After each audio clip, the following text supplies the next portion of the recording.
The most, let's say, ultimate form of engagement is people replying to your emails. So what I do in the welcome series very early on is I try and get a reply to my emails. So I'll give a couple examples. This is an amazing email that we use to get people to reply. So definitely fitting that into your welcome series is very important. Kyle Dana, especialista em e-mail marketing e diretor de estratégia digital e crescimento na Digistore 24. Ele já gerou mais de 8 dígitos em vendas, com campanhas de e-mail para os maiores anunciantes de nutracêuticos do mercado.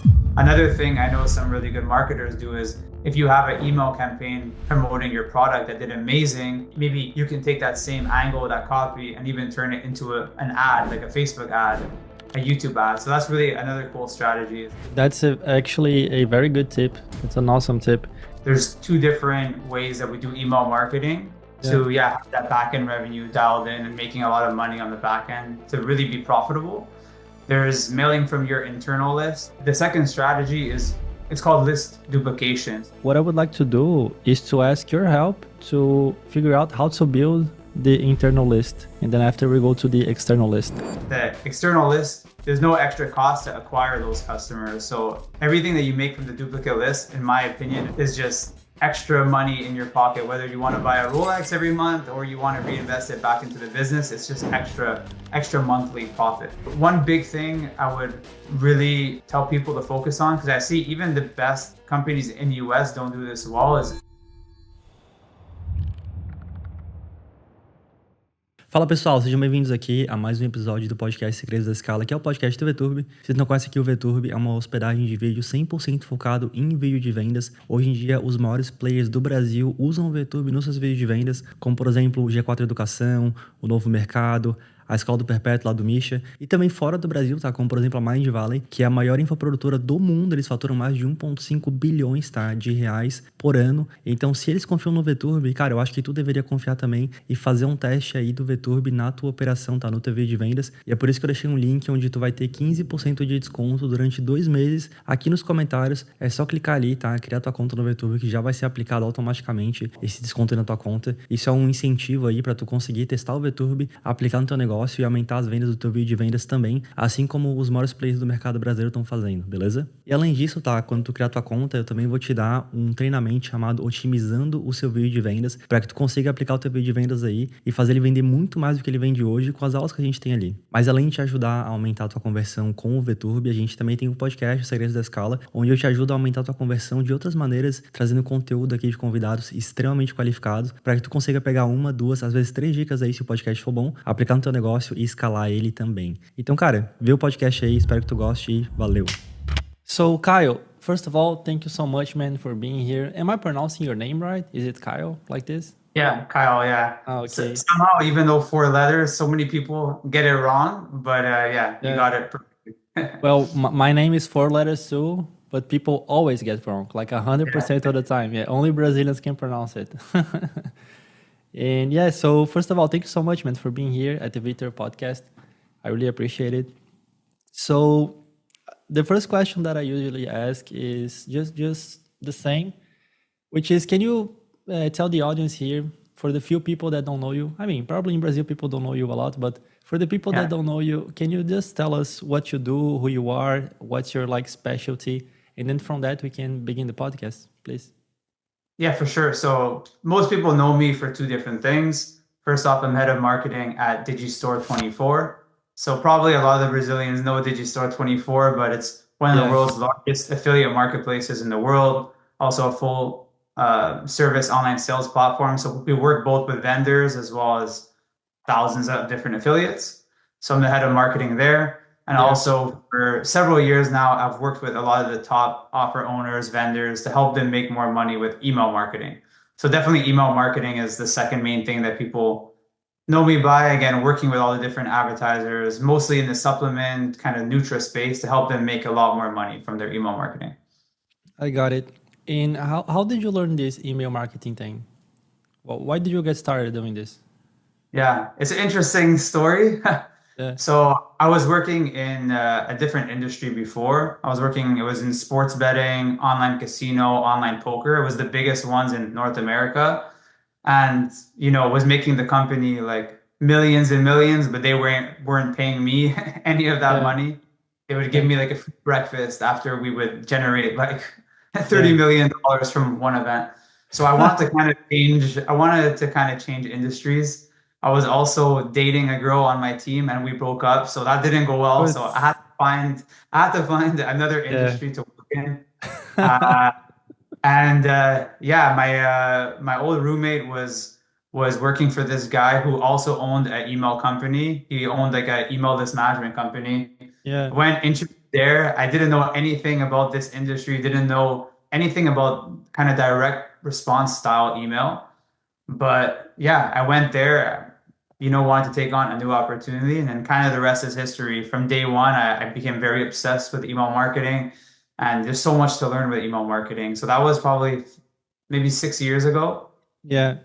I fell in love with it. Like email marketing can sound very boring, but there's really a science to it. And I became, quite obsessed with it.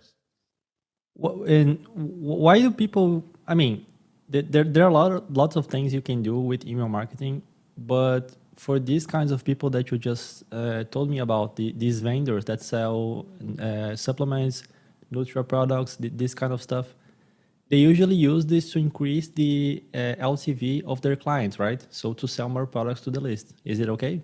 Yeah, that's correct. I would say so. For me, there's two different ways that we do email marketing to have that back end revenue dialed in and making a lot of money on the back end to really be profitable. There's mailing from your internal list. So let's say your brand is a diabetes offer and it's called Gluco20. So mailing to your email data from the Gluco20 brand. There, you're trying to generate more internal revenue. Maybe you have other products you want to sell to them. At the same time, with your internal list, if you do good email marketing, you can reduce refunds, you can reduce chargebacks because you can teach people how to use the product. You can welcome people to your brand, build that kind of relationship, which a lot of people fail on that. They think email is just revenue generating, but you can reduce refunds and chargebacks, which does the same thing as generating more sales. It makes you more profitable. Yeah. And then the second strategy is it's called list duplication. So we also duplicate the list. So those people that are buying that same diabetes offer, there's the internal list. We also add them to a second list. It's like a second community.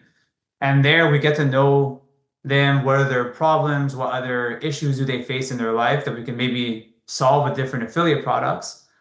And then we use that list to just send affiliate products. So I like keeping it separate. Internal list is your products and different content and things like that. Second list, duplicate list, is more just affiliate products, which is really just make a lot of revenue consistently. That's really interesting. Here in Brazil, we only have automated funnels to make the sales process better. For example, to recover cancel payments, that kind of stuff, Here in Brazil, we have one thing called boleto, which is like a paper that they print and then after they pay that. So if they print but they don't pay, we also send them an email. If the cards decline, we send them an email too. So we have these funnels. And then we have, after they buy, we just send them an email later, say, hey, buy more this. So we don't have like this division of internal list, external list. And I'm pretty sure that nobody here is building a relationship. Only when it comes to these guys that are running direct marketing offers. When it comes to like content producers, we also have a lot of clients like this. Then they have like a whole relationship strategy that they use. But then, I don't know exactly what they're doing, but I know that they do that. So these are the two like main lists that you recommend that people create: the internal list and the external list, right? Do you think that's the optimum like way to monetize your list when you create these two? And then the internal list will be used to send your own offers, and the external list will be used to send other people's offers to the list. Is that correct? Did I understand it right? Yeah, for sure. At a high level, for sure. Between each list, there's different intricacies and specific strategies that you should be implementing. But for sure, that's the optimal way. People think that, duplicate list, they can duplicate it 10 times and work with 10 different mailers. No, like at one point, it's going to start hurting you and you're going to have people complaining and stuff like that. But as long as the duplicate list, you frame it as like, hey, this is a bonus. This is like an added bonus, a community where you're going to teach them other products, other tips, tricks to help them, let's say in the NutraSpace, live a healthier, happier life, right? You're not really, people think like duplicate lists, you're maybe spamming them, you're just selling them, but no, you can do it in a way where you're still building that relationship, giving value to people. And yeah, those are really the main two strategies, but it's hard to be doing both internally and doing both right. That's why sometimes there's different list managers that are very good with internal lists, or some that are very good with duplicate lists. There's not that many that are good at both. So it's a strategy that it's good to work with kind of experts who really know the ins and outs of each strategy, because they're actually quite different. That's really interesting. And which one do you recommend that people build first, the internal list or the external list? Ideally, both, because I have so many people like reach out to me, including Brazilians, and saying, hey, I have 250,000 people on my list, but I'm not really mailing them. In 2025, it's very hard to go backwards and start to re-engage them and mail them. So ideally, I recommend being proactive. And if you think you have an offer that's going to be super hot, it's going to sell very well, try and set things up in advance. Yeah. I would say, yeah, definitely you can generate more revenue with the internal list. But what's nice about the duplicate list is we kind of say, in like, let's say I'm in Canada, we say like, that's all gravy, that's all extra, that's all profit, right? The external list, there's no extra cost to acquire those customers. So everything that you make from the duplicate list, in my opinion, is just extra money in your pocket. Whether you want to buy a Rolex every month or you want to reinvest it back into the business, it's just extra monthly profit. So yeah, I think both are super important. And which one do you think is the hardest to actually create, the internal or the external? Not create, but to maintain, to actually make the list work and get profit from it. Yeah, it's a very good question. I would say in the initial phase, the duplicate list, because if you're mailing to them from a new brand, they might be like, I have no idea what this brand is, right? Like, what the hell is this? So I'm going to make a spam complaint, and then you're just going to kill that list. So I think to first, like, let's say, onboard and welcome people to the new list, it's a challenge. You have to do it in a proper way to make sure that they're still opening, clicking, they're not making complaints. Once that is done, it's pretty easy. Once you have the relationship, sending affiliate offers, right? It's not too difficult. Yeah. Internal list, I would say, although it sounds quite simple, to really do it effectively and making good revenue consistently, there's definitely a challenge there. The cool thing I think about at least a lot of the Brazilians I've worked with is they don't just have one product. They have several different products. And with different products, you can sell more to a list. You can create even bundles with those products. Something I even recommend for internal lists is, there's amazing companies like Ship Offers, like Eagle Labs, where you can do on demand. So let's say you have a male list. Let's say, I know male enhancement, men's health is very big for Brazilian vendors. Maybe you realize that, hey, a lot of these guys have issues with balding, right? So you can create a product just to sell to your email list. If you have the trust, it's a lot easier to sell products to the email list. So both kind of have their challenges, but hopefully that kind of answers things. But definitely both have their own unique set of challenges, let's say. Got it. So you just told me that ideally we should have both of them, because then we can make the most profit. Yeah. So what I would like to do is to ask your help to figure out how to build the internal list, and then after we go to the external list. I think this will be a good content for this amazing Viter audience that is watching us right now. Love you guys. Actually pretty fun to do podcasts in English. I've done quite a few right now, maybe 8 or 9. Yeah, I know my accent is a little bit crazy, but I'm working on it and it will be fine. So let's say that we have some vendor and then he started making some sales and he's getting people into his email list, but he's not doing anything, right?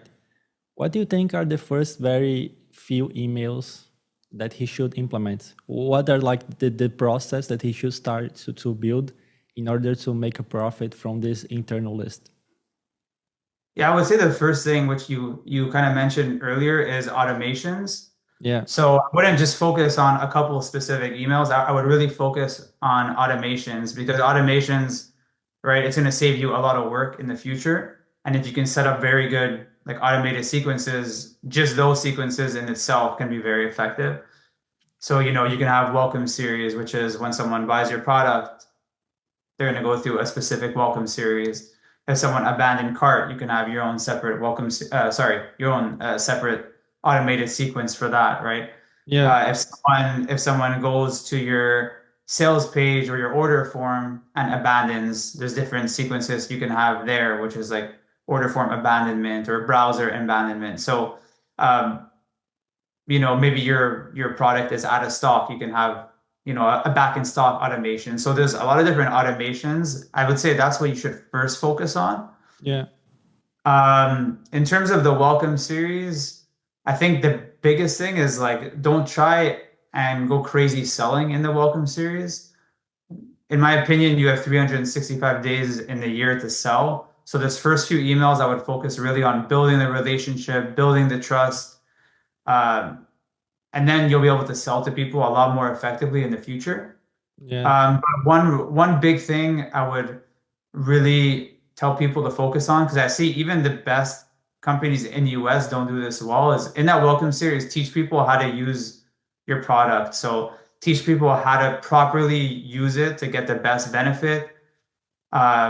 Maybe give some case studies on how others have benefited from the product.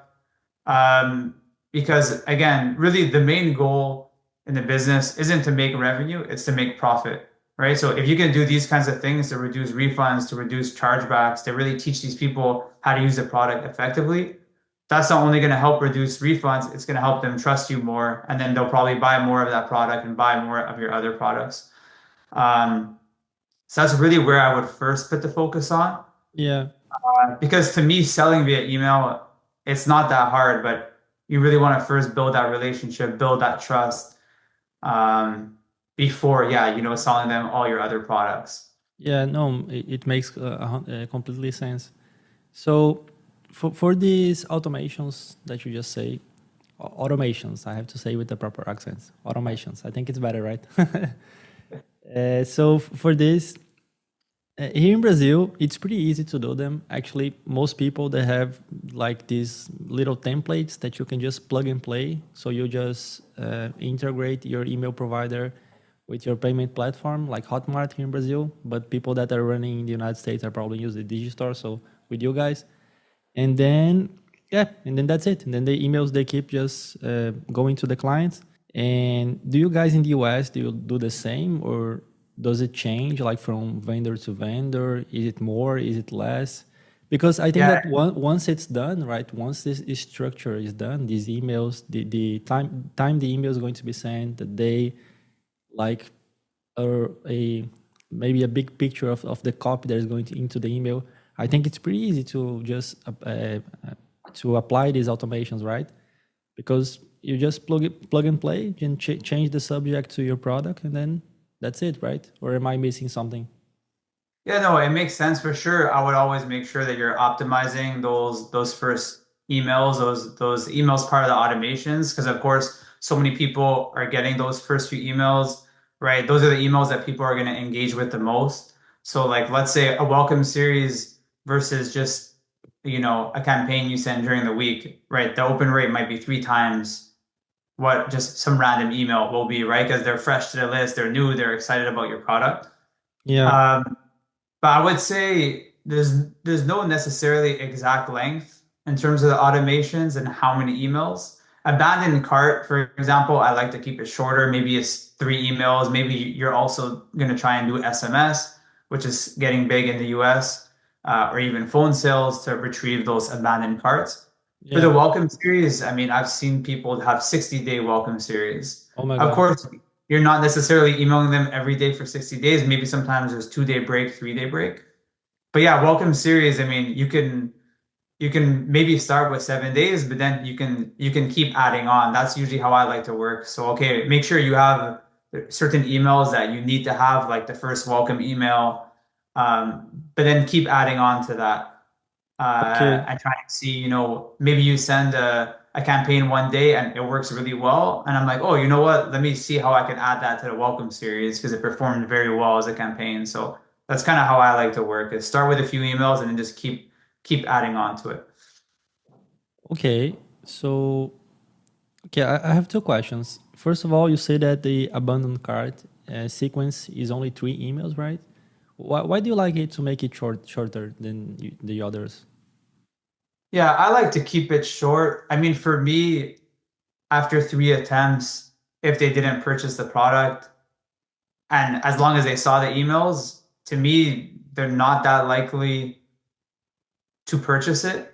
I know there's some like other marketers that have a different frame of mind that say, hey, maybe they wanted to buy it, but their dog was barking and they had to take the dog out, and then maybe he didn't have his credit card, and then maybe he got another work call and he got busy. So there's different kind of, I guess, thoughts on that. But for me, if I send 3 different emails, 3 straight days that are getting very good, deliverability, after that, I don't think they're really going to buy too much. Also, usually the engagement on the emails might start going down. But that's why I would maybe recommend like you do email, but maybe there's other channels that you can use to do cart abandonment, like, phone sales is very good. So maybe you also get some of those people's phone numbers and then you have a phone sales team who are calling them. So then you're hitting them from different angles. Got it. And then my second question is that you just said that when you do a campaign and it works well, you add this campaign to your welcome sequence. So it keeps like getting bigger. So my question is, what exactly is this campaign, and how? Yeah, let's go with this. What is this campaign that you're creating? How does it work? When do you send? Because this is like some other thing that is not an automation, right? Yeah. So basically, generally, how I work is after the welcome series, I'll take people that have opened, who have clicked in the welcome series, and then I start to send them campaigns every day. Every single day. Yeah, every single day. Yeah. Oh my God. Okay. Yeah, my thought process there is a lot of these people are on other lists or on other competitor lists. So if you're not emailing them, probably someone else is. Let's say it's a 10,000 person list. Every time you don't mail, you're kind of losing out on, like, let's say 10,000 impressions. And as long as you're sending people emails that they're interested in, like, that relates to why they subscribed or purchased in the first place, right? They're not going to get mad at you for sending them emails. And even in the US, it's crazy now. Like, I love shoes. Maybe you can see some shoes in the background. I like clothes. Now, all those big companies, I get daily emails from them, right? Some emails I'm interested in, I open. Some emails that I'm not interested, I don't open. But it's not like I'm going to, make a spam complaint because they're sending me campaigns every day. And then from those campaigns, I kind of mix up content or, selling a product. Yeah. And from there, I'm really kind of trying to see what campaigns are working really well. So let's say it's an amazing article I sent out about the link between coffee and diabetes, and it has like 60% open rate, but my open rate is usually 30%. I might say, oh, it's a very good content email. Maybe I'm going to add that to the welcome series. So that's kind of how I like to work. On the duplicate list, I send 2 campaigns a day, morning and evening. So that's even more than the internal list. Okay, that's cool. We'll get to the other list soon, to the external one, but the duplicate one. But so for this one, the internal, you send an email every day with this thing that you call a campaign, which is just an email that has some content, and then at the end of the email, it sells something. And then you just keep doing that every single day. And when some of these emails, they perform well, you add them to your automations, to your welcome sequence, so that everyone that joins your list, they will automatically receive this email, this specific email. Yeah. And then the thinking is that this will increase revenue, increase AOV, LTV, all these good metrics that we want. That's awesome. And I think that you can do that when you have emails that are not like specific to a period of time. For example, a Christmas email. You cannot add that to your welcome sequence, of course. That would be a bad idea.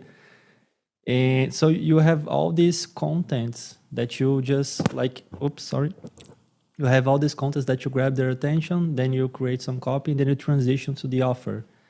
That at least was the example that you just told us about the coffee. How do you think that people should structure these emails? Like, do you think that they should maybe write a lot of subject headlines and then test them? Or do you think that they should like test the body? And what like structure do you recommend for people to create these emails that have content but also have sales? Because sometimes they sell too much, sometimes they don't sell a lot, they just put a lot of content there, and then they end up losing sales. I would like to get an idea of how to actually implement these strategies so people can get to work on them and then start applying them right away. Yeah, for sure. So I would say you're correct, but some emails I'm actually not selling anything. Some email is just content. It's content. So for example, I was working with a tea company, and one email was just, let's say, nice recipes that you can use with that tea. We're not selling anything, because of course, if you're selling something every single day, it's kind of a lot. So a campaign. Kyle, just so I get to understand right. So a campaign is just some content that you're saying that it can either sell or not sell, right? Exactly, yeah. So yeah, I call it a broadcast campaign. So a broadcast campaign is basically an email that you're sending once to your audience. So let's say Digistore sent an email today to our users. We call that like a broadcast campaign, a standalone email, basically. Got it. Okay, so go ahead. Sorry. Yeah, so I mean, generally, when I was selling products, when I was selling affiliate products via email, we had the main body, which was some copy that was, of course, getting people to click and hopefully go and purchase that affiliate product. And then at the bottom, we used to usually have 2 blog articles. So whenever we create a domain to send emails, we generally have it attached to a blog. So this way we can send our own blog articles. So generally how I like to have it was the body, which was copy that was pushing people to click and go buy. And then right below there was, let's say, 2 interesting blog articles that we might think might get them to open. Because it's always good to get, clicks. Because it's always good to get, a lot of clicks. Yeah. At the same time, this is where email gets tricky. At the same time, you don't want to have too many links in your emails because that might hurt your deliverability. So there's kind of a fine balance. A big thing I would tell people, which they might be very surprised about, is the emails are very, very simple. Usually the emails are just copy, and then the link that you want them to click is just hyperlinked copy. We're not using big CTA buttons. We're not using fancy banners. One main reason is for deliverability, for inboxing. If you have all these nice banners, Gmail might be like, this is a promo email, so we're not going to send that in the inbox. We're going to send it in the promo tab. So the more simple your emails, the less code, the less banners, the better chance it has at inboxing.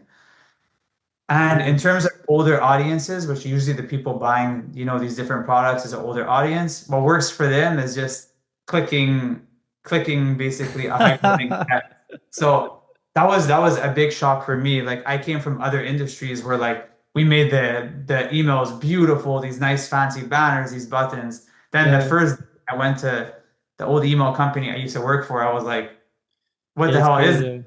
And I like instantly started designing super nice emails just using Canva, because I was like, hey, this is going to improve so much. And they're like, no, right, we've tested this. It's the same thing. I mean, maybe with some VSLs is of course, yeah, man. They like it ugly.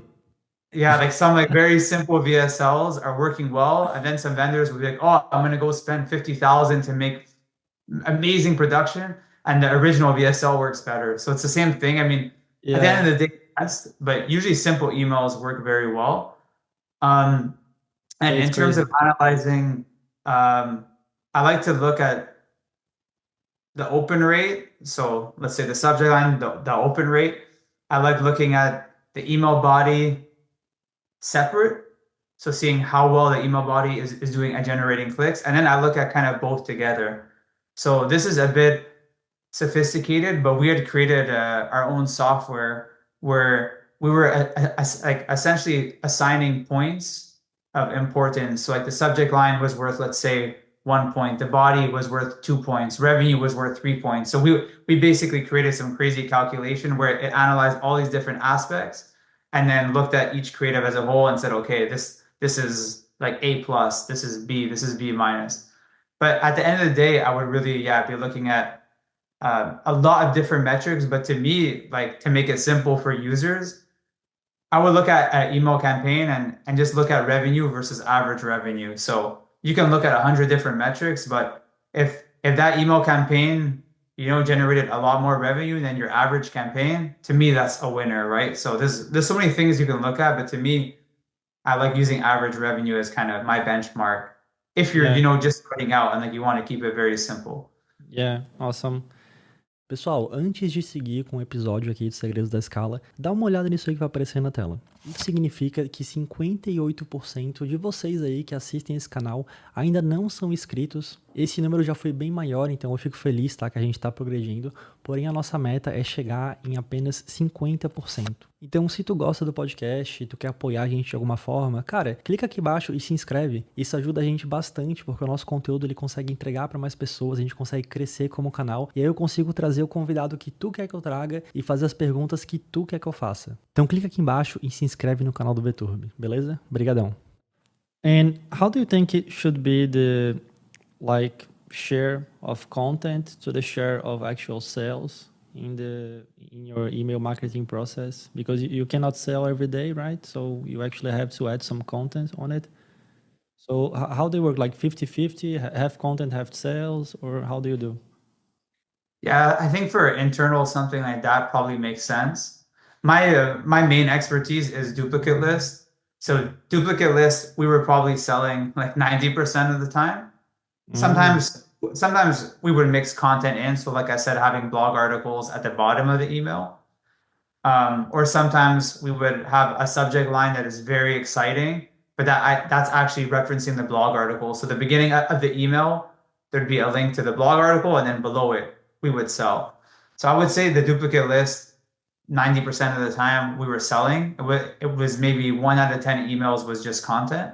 Yeah. Versus internal, I would say probably somewhere in the 50-50 range makes sense. But the big thing is like you don't want to just keep selling someone the same product every single week, right? So you have to have unique ways of kind of doing things. You can bundle products up, so you can put different products together that you have and sell it as a bundle. Like, of course, you want to always make sure things are unique. Even for duplicate list, if you're selling the same product 2 weeks in a row, don't send the same email copy and creative, right? Always make sure you're changing it up so it seems new to people. Yeah, got it. Yeah, makes sense. It needs to be new, needs to be fresh. Otherwise, people will not engage that much, right? It will be boring. Yeah. So you just said, Kyle, that these campaigns, you call them broadcast campaigns, right? Where you just broadcast to your audience. Are there like other types of campaigns that I did not ask? That is not like broadcast? I mean, those would be automated, but maybe it's not an automated sequence, like a welcome series, but maybe you would just call it, some kind of automated email. So for example, like, let's say Zara, let's say there's a t-shirt at Zara that you love and it's out of stock. You can put your email, and once it's back in stock, you get that automated email. So that would be, I guess, the third type of email. Yeah, very like similar to, let's say, the abandoned cart or welcome series. Like something that I think is an amazing one is, let's say someone purchased 3 bottles of a supplement, set up an automated campaign. So at around 2.5 months, have an email go out to them to say, hey Kyle, I hope you're loving our product. You're getting amazing results. From what we see, it looks like your stock is gonna run out soon, and try and get them to purchase another 3 bottles or sign up to subscription. So that would be, I guess, the third classification of emails. Got it. But the main one, from what I'm seeing, after people just do the automations, they should just work on the broadcast campaign, right? I think that's the main one. And when it comes to the broadcast campaign, you say that you analyze these points in your creative, which is your email. So you analyze your subject headline, subject line, your body copy, also the revenue. And obviously, if the email has a good revenue, then it's a winner. Then you can add him to your welcome sequence, right? Edit, sorry. And yeah, okay, I got it. I'm learning. Thanks, man. I really like this podcast because I learn a lot. Yeah, no, you're asking super good questions. And I mean, of course, not every campaign that does well, you're gonna add to the welcome series. I would see if ever you have a good campaign, I would try and question, can I add this to the welcome series? Maybe what changes should I make to the copy so that it fits well in the welcome series? So of course, it's not gonna add to the welcome series 100% of the time, but it's kind of a good question to think about. Another thing I know some really good marketers do is if you have an email campaign promoting your product that did amazing, maybe you can take that same angle, that copy, and even turn it into an ad, like a Facebook ad, a YouTube ad. So that's really another cool strategy is like email, it's kind of like an ad. Same thing, if you're running ads and there's an angle that works really well, maybe you can transform it into an email campaign. Yeah, that's actually a very good tip. That's an awesome tip.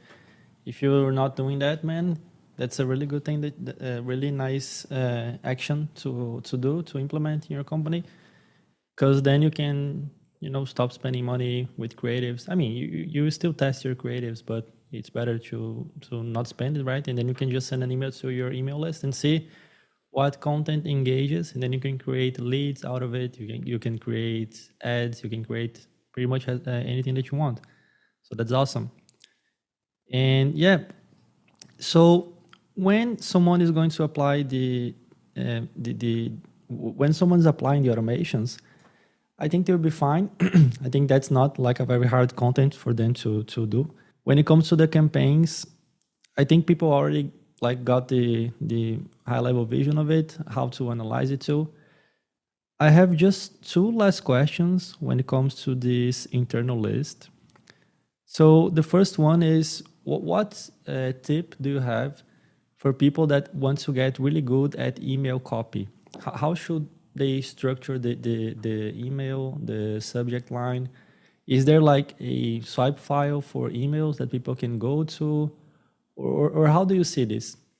Yeah, there's ways where you can find swipe files. I think the best tip, which is simple, is just sign up to people's email list. So see who are the best sellers in let's say your niche on Digistore, sign up, purchase their product, and see what kind of emails they're sending. I think that's definitely the best strategy. It's the same, when people are running ads, they use these spy tools, they see what campaigns are working really well for ads. So that would definitely be my main tip. Yeah. But some general tips, like in terms of subject lines, some kind of common things that works very, very well is listicle. So for example, 5 ways to naturally lower your blood sugar, 3 ways to, lose body fat overnight. Like having those numbers, listicle style, works very, very well. I would say sometimes questions work well. Like, can this one secret ingredient lower your blood sugar overnight? Those kind of questions pique curiosity. It also makes it more compliant because you're not saying, hey, this product actually does this. You're kind of asking a question. Let me think what else. I mean, at the end of the day, you want to be very curiosity invoking. So you want someone curious enough that they're going to go open, right, to see what the email's about. Some more ideas will come to me. I haven't had my coffee yet. I think now my brain capacity is slowing down. But I would say really, I have a big content background. So whenever I'm writing content, I'm asking myself, what's the goal? So what's the goal of the subject line? It's just to get someone to open. Pre-header also works well. So you have your subject line, but you also have your pre-header or preview text, which kind of works together. You can even sometimes customize your from name. And then in terms of the email creative, a big misconception is people try and sell in the email. But you have, let's say, if someone's using VTurb, they probably have an amazing VSL that's fully optimized to sell. They do. So Yeah. the goal of the email creative, is just don't try and sell. It's just get someone to click. It's an extension of the subject line. Now get someone curious enough where they're going to go click and then go to the VSL that's optimized to sell. So that's a big thing, is understanding the purpose of the subject line, the purpose of the creative. All right, got it. So just to be clear, you think that this kind of content, like these listicles, they work fine, they work well. And when you send a listicle, do you think that this is a good way to build a relationship with the client, or no, or you have like other kinds of emails that are designed to build this relationship with them? I would say other kinds, but what's nice with the listicles is if you're actually going to content, or if you're going to link to a blog article, you're giving them value, right? They have diabetes. This is an article where it's going to give them natural ways to lower their diabetes. So of course, naturally, that's going to help build relationship and value because you're helping them. But yeah, for sure, there's other kind of emails that we'll send that can build relationship, can build trust. One email I love, which I have usually in my welcome series, which actually it's helping me as a marketer, but for them, it's also building trust, is I'll send them an email that goes to a survey where I want to learn more about them. So I might say, hey, Kyle, I'm so happy you're part of my newsletter community. I really want to make sure I'm sending you content and products that you're interested in hearing about. I'll send them to a survey. So for them, it builds trust because they're like, oh, wow, they really care about me. But for me as a marketer, I'm like learning specifically the gender, the age of my list, what other issues people face, what other problems do they want to solve. And so it kind of, achieves two really important things when it comes to email, if that makes sense. Yeah, no, of course. Yeah, of course. That's really interesting. Because I was thinking, since the goal of the email, the goal of the email is to get more money out of it, to increase your revenues. That's the goal. And I was thinking, what's the best way to do that? Is actually to build a relationship first and then start to send these campaigns that have a CTA on it so you can make money, or to just send the campaigns, and the campaign itself, because it has content, will itself create like a relationship with the customer. So that was what I was thinking, because then we have to prioritize the emails based on that. And you probably said that. You said that in the beginning of the podcast that you usually like to not sell in the very first emails, right? You actually like to build a relationship so people will trust you more. And yeah, I think that's the best approach. Like using first principles, I think that we can conclude that this is the best approach. But do you have? Can you share what kind of emails do you use in the very first? Like emails in your welcome sequence, with the focus of building trust with the client, of making them like you, of knowing you, that kind of stuff?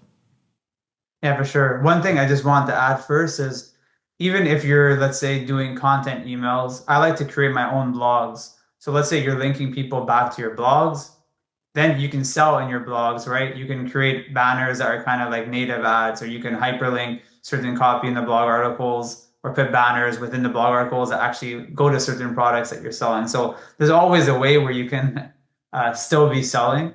I like to really make sure that I'm like monetizing every real estate that I own, let's say in the online space. Yeah. So yeah, sorry for first mentioning that. But so your question was, what emails do I use in, let's say, the first welcome series? And is that more for internal list or duplicate list? No, we are 100% internal right now. I'll talk about the duplicate later. Yeah, so the first email I always like to send is a very simple welcome email where I really want to congratulate them, right? So if they're purchasing a product to, let's say, improve their diabetes, they're taking a big first step to improving their health. So I like to really congratulate them. And I want to welcome them to the community. One big tip is I like emails to come from a persona. So I like the emails to come from a person at that company. So for example, let's say it's Digistore. Some emails come from me, the head of marketing, Francis, our CEO. Yeah. If you have a supplement company, maybe you are going to make up a persona. In general, females work a lot better. So for example, let's say the product is Gluco20. Maybe the email is from Sarah at Gluco20. So you want to introduce Sarah from Gluco20. And I'll also try and kind of set expectations. So if I know I'm going to be sending emails every day, I might not tell you specifically, hey, I'm going to be sending you emails every day, but you want to kind of be upfront about it, because if you're upfront, there's a more likelihood that they're going to enjoy your emails and open and click your emails. Something that we do at Digistore, which maybe you can even do for VTurb, is one of the first emails comes from our CEO, and we say, hey, just a heads up, over the next 7 to 10 days, we're going to send you emails every day just to make sure that you know about all the best features that are going to help you make the most money with our platform. We're going to make sure that you're fully set up. So really, like, that first email is about welcoming them, congratulating them, and building that first kind of trust and relationship. Yeah. Then from there, of course, it really depends on the niche, whether you're selling a supplement or if you're selling some kind of make more money offer, or if you have a software. So it kind of really depends from there. But let's say we stay in the supplement space. Again, one email I want to send is about teaching people about the product, teaching people how to use the product. So teaching them the best kind of methods and ways to use the product that is going to get them the best results. I usually have one email that is giving some kind of testimonials or social proof or use case. Even if they've already purchased the product, this will help with refunds, right? Reduce refunds. It'll also reaffirm them that they made a good initial purchase. Yeah. So that's definitely a very important email, in my opinion. Some emails, again, will just be content. If you can have your product included in that, it's amazing. So for example, for the tea company, we had some recipes, interesting recipes that used that weight loss tea, for example. So that's always cool. And then I really like to focus on just what content I think they're going to want to know about. So let's say it's a diabetes list. Maybe I send an email about the best foods to eat if you're diabetic, or, the best, natural ways that you can, help lower your blood sugar, for example. So just different content emails that are going to get a very high open, high click is very important, because I see the welcome series as like building the foundation of a house, and getting good deliverability is very important from the start, right? If you have people opening, clicking, going crazy with your first few emails, then your broadcast campaigns afterwards are going to get good deliverability. One thing is try and get replies right away. So to get good deliverability, I know we're going a bit technical now, but like, let's say Gmail, they want people to That's what we like, man. We like the technical. Yeah. So they want high engagement with your emails. If people are opening your emails, clicking your emails, that's a very good sign. And the most, let's say, ultimate form of engagement is people replying to your emails. So what I do in the welcome series very early on is I try and get a reply to my emails. So I'll give a couple examples. Let's say you have a digital course that you're selling. Digital courses now are making a big comeback. I just worked with a guy who we're building an online course together. And so one of the first emails actually says, hey, I want to make sure that I can sleep well at night, and I want to make sure that you received access to the course, because I know some people say that they don't get access. Maybe it went to spam folder, maybe it went to promo folder. Hey, if you can just do me a huge favor, reply to this email just to let me know that you got access to the course. And so many people will reply because you seem very genuine. That also helps build a relationship. We have an email come from Francis at Digistore to say, hey, I love hearing from my vendors the different goals you have with our platform. I want to, know about your journey. Reply to the email just to let me know what goals you have with Digistore. I know, by the way, you're 10 times more likely to achieve your goals if you have them written down. This is an amazing email that we use to get people to reply. So definitely fitting that into your welcome series is very important. And like I've kind of shown now, there's a lot of different ways where you can get people to reply to your emails. Maybe you can give a free gift, like a free diabetes ebook, and then say, hey, if you're interested, reply with the word ebook, and then you have an automated email, send them the ebook. And sorry, that's also a really important thing is at the beginning of the welcome series, the best thing you can do is give them some kind of a free gift. It's gonna, again, build that relationship, build that trust, which is what you asked earlier. And there's also something about like reciprocity. So if you gave them a gift, they're more likely to want to support you, want to purchase your products because you just gave them a free gift. So that's something, whether it's internal or external list, I always love to give someone a free gift right away, which now with AI, you can create a very easy, let's say like meal plan where it's all done via AI. It's like so little cost, so little work, but such a big benefit and reward. Yeah, that's awesome. I really like these tips. Actually, I even wrote here in my iPad. You see that I'm looking down sometimes. Not that I'm not paying attention, man. It's actually quite the contrary. I'm just writing everything that you say. That's awesome. I can ask better questions. So it's like maybe the third or fourth time, I don't know, that you speak about email deliverability. Oh my God, that's a difficult word for us. It's a hard one. Deliverability. But okay. Yeah, so it's like the third or fourth time that you talk about this. And yeah, I even wrote it down here to ask you about it. But since we're talking about this, how important is email deliverability? Can you really fuck up your email campaign? Like, can you get your emails not delivered at all? Or like it's really hard to do that and usually you have like some average? How important is it when it comes to email marketing? Yeah, so I mean, I would say it's literally the number one thing because you can have the most incredible email that you know is going to make, $100 million. But if it doesn't go to someone's inbox, they're not going to see that email and then, right, you're not going to make any revenue with it. So yeah, that's definitely hands down the most important aspect of email marketing is making sure your emails have good deliverability. And what that means is making sure that your emails are going to the inbox, right? A big thing is delivery and deliverability are two different things. Delivery is just saying the email was sent to Kyle, but it doesn't matter about where it went. It could have went to spam, it could have went to promo tab, it could have went to inbox. It's still technically getting delivered. Deliverability is really how well are you going to someone's inbox. In 2025, especially with the industry that we're in, where some of the emails are a bit more, let's say, aggressive, deliverability is a huge challenge, both internal lists, but especially for the external list. And there's obviously a bunch of different reasons why. Yeah, I can imagine. Yeah. Yeah. So you just said that the ultimate form of engagement is the reply. When someone replies to your email, it means that the email was good. People not only open it, read it, but also reply to it. So your email the deliverability score increases, right? So this looks like one of the best ways to increase your deliverability, right? And do you have other ways to increase this metric? Yeah, for sure. So, I mean, first off, just I guess like a basic, let's say, quick crash course is there's a few things you want to be looking at. So there's the domain that you're sending from, which is your sending domain. So your sending domain itself has its own reputation.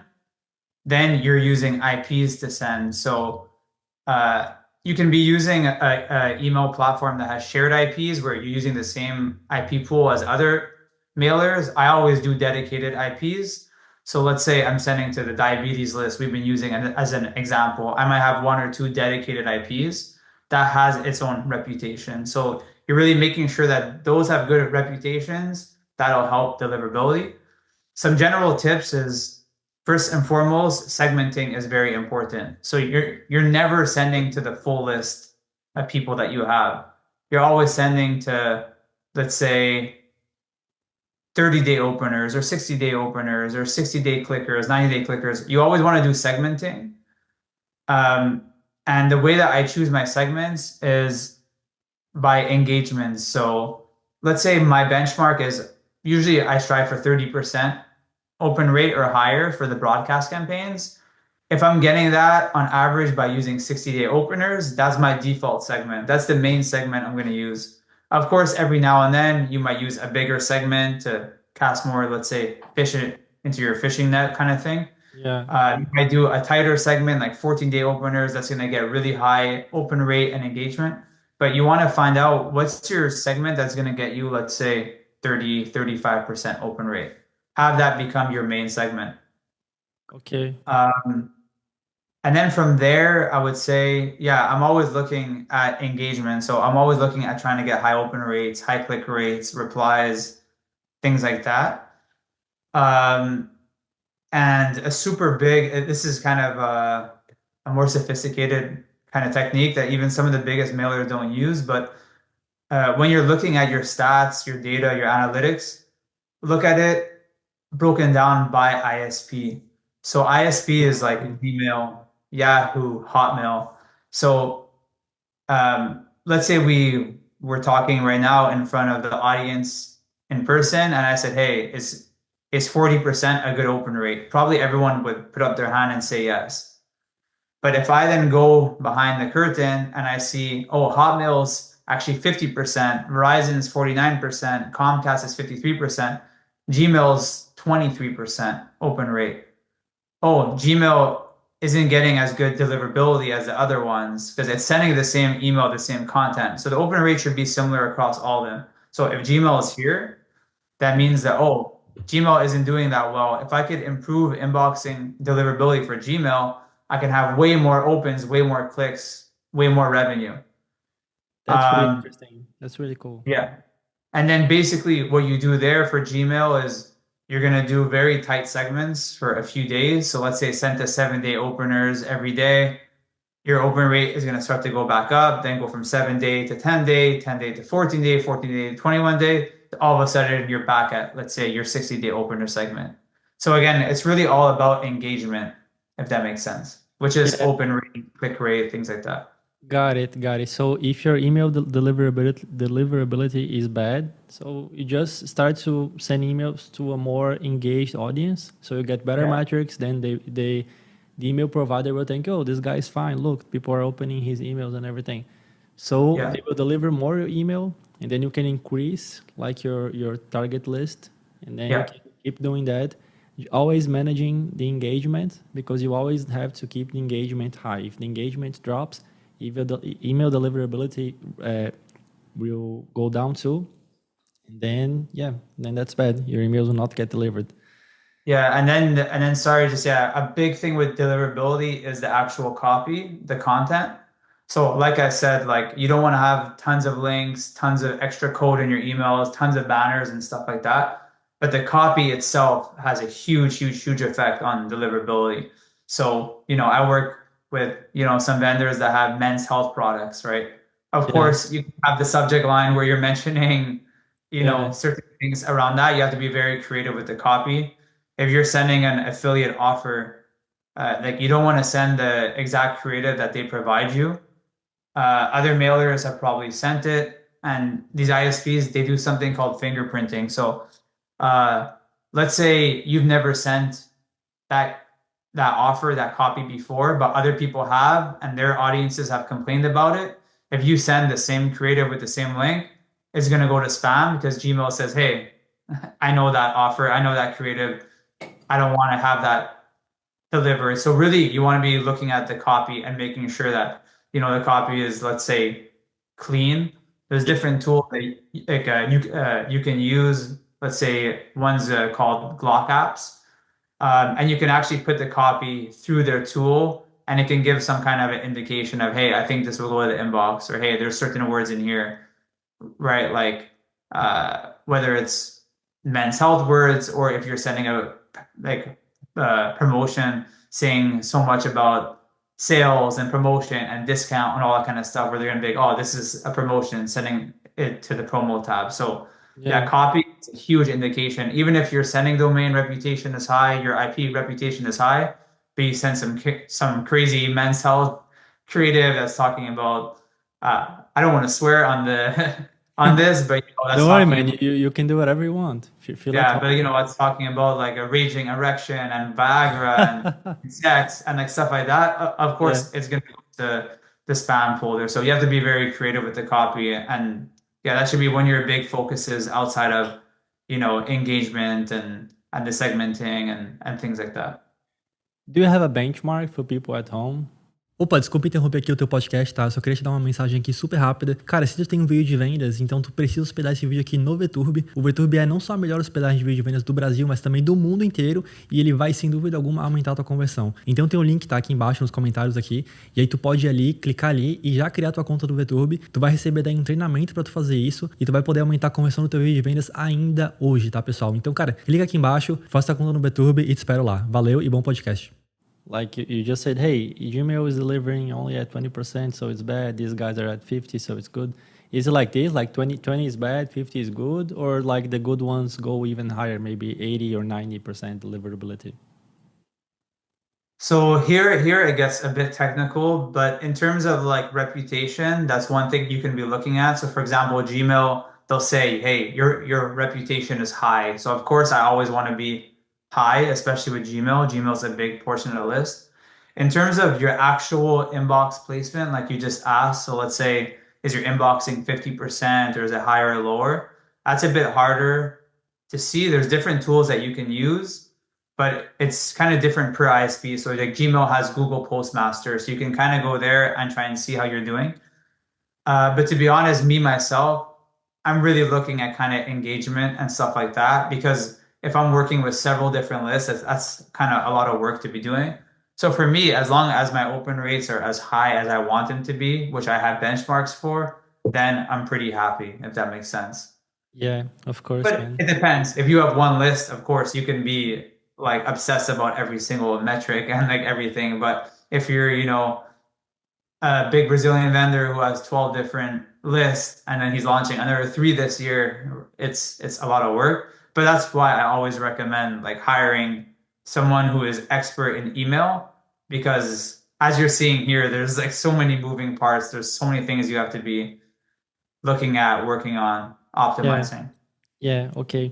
So Kyle, the last thing that I want to talk to you about is the duplicate list, because we did not get into that. So can you give me an overview of like the strategies that you use, for example, for the welcome sequence maybe, or some other important things that I don't know? Yeah, for sure. So for the duplicate list, the welcome series is the most important aspect, let's say, to have success with that strategy. Because you're mailing to them from, let's say, a brand that they might not really recognize, it's very important to, let's say, onboard them to this new list effectively before you start selling to them. So basically what I do is in that first email, I essentially say that, hey, congratulations on, starting your journey to becoming healthier, happier, and more fit, version of you. If, of course, they're buying a supplement.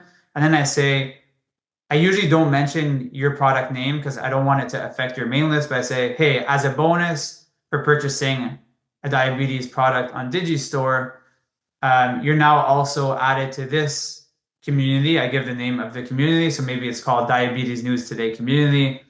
This community is here to help you on your journey. We're going to give you different tips, tricks, content, products that I think, are going to help you in your journey. And hey, as a bonus, we also have this free meal plan here for you today. So we give them a gift. So really that first email, even if they don't necessarily recognize the brand, they're like, oh, this makes sense. I just bought a diabetes product. I'm getting added to this community. They just gave me a free gift. So already, you're pretty happy and you've started to build that relationship.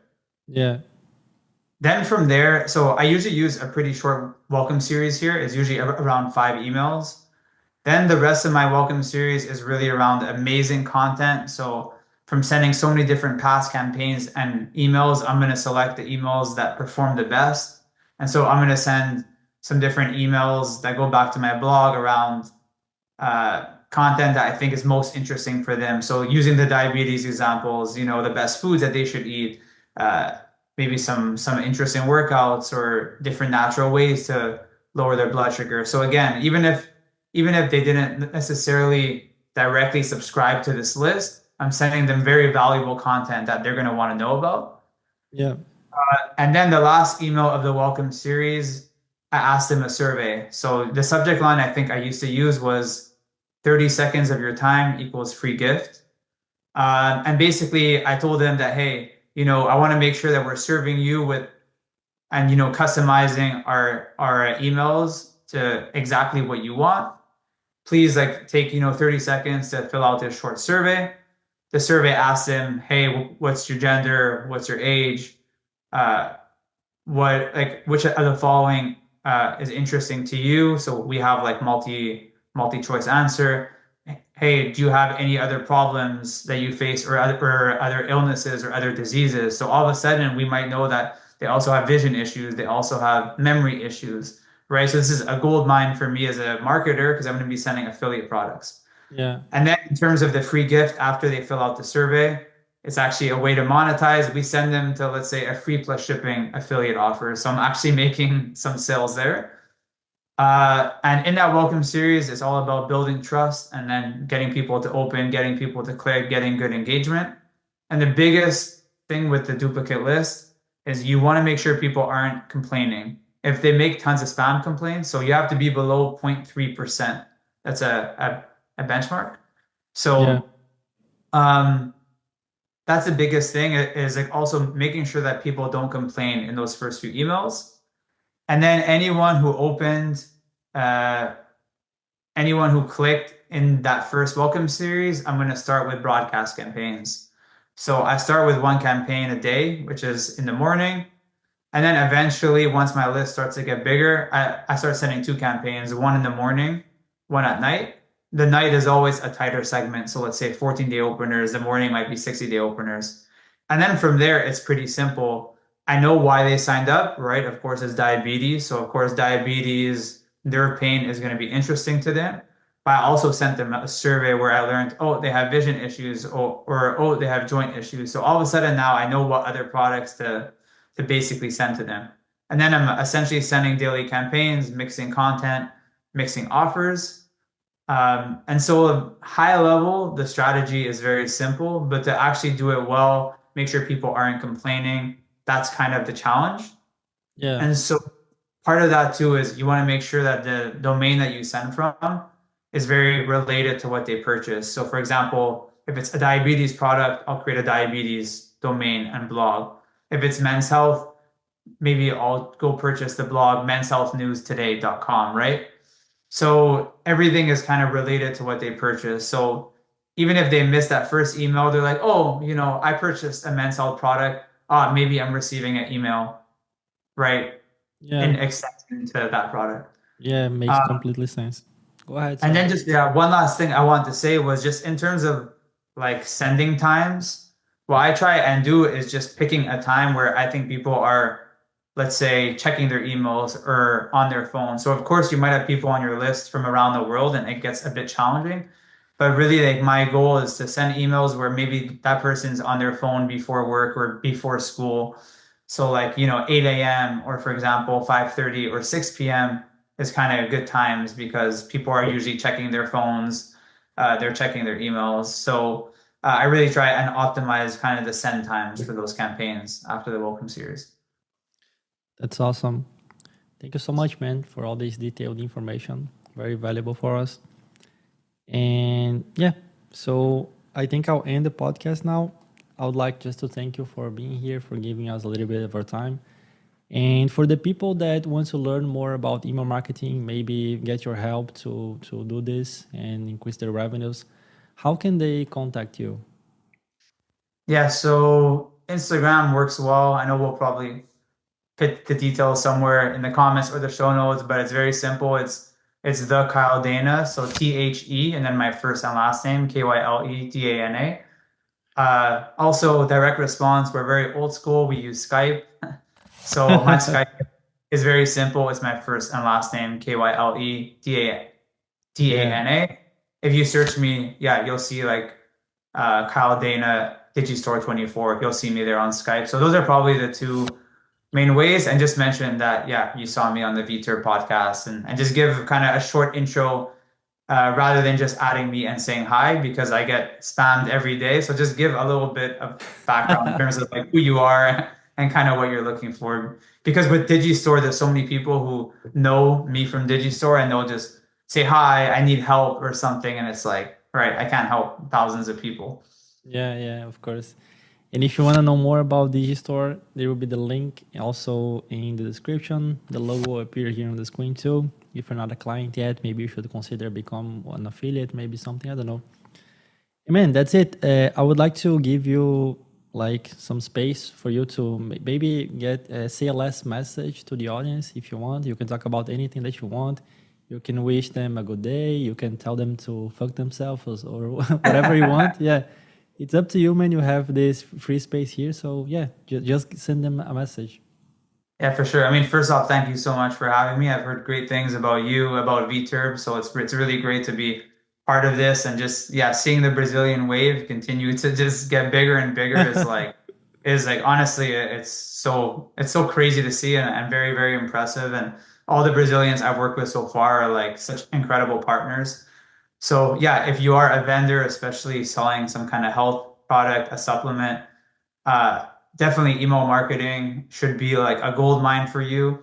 Of course, ads are more expensive now than ever before. So I think email is really the key to being profitable. So yeah, if you're interested in making more money with your email marketing, whether it's internal lists, whether it's duplicate lists, definitely reach out to me. And even if I don't have the bandwidth to help, I know all the top email people that I can at least put you in touch with. And then if you're a vendor, if you're an affiliate, definitely check out Digistore24.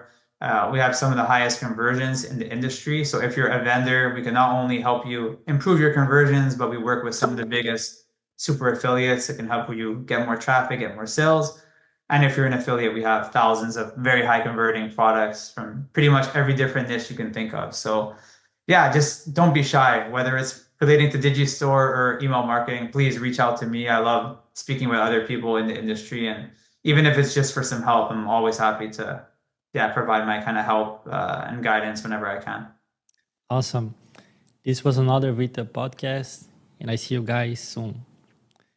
Cara, muito obrigado aí por ter assistido aqui mais um episódio do Segredos da Escala. Se tu gostou do episódio, não se esquece, tá, de curtir aqui esse episódio, de se inscrever no canal do VTurb pra tu receber aí mais episódios aí na tua caixa de entrada. Isso é muito importante pra gente, e se tu fizer isso, eu te garanto, tá, que eu vou trazer os melhores convidados aqui pra passar conteúdo pra ti, beleza? E se tu tá procurando aí mais episódios aí pra assistir, cara, eu vou deixar 2 episódios aqui, tá, em algum lugar aqui da tela aqui, dos Segredos da Escala pra tu ver. Então clica ali, vê eles, tá? Assiste também, vale a pena. Grande abraço e até mais.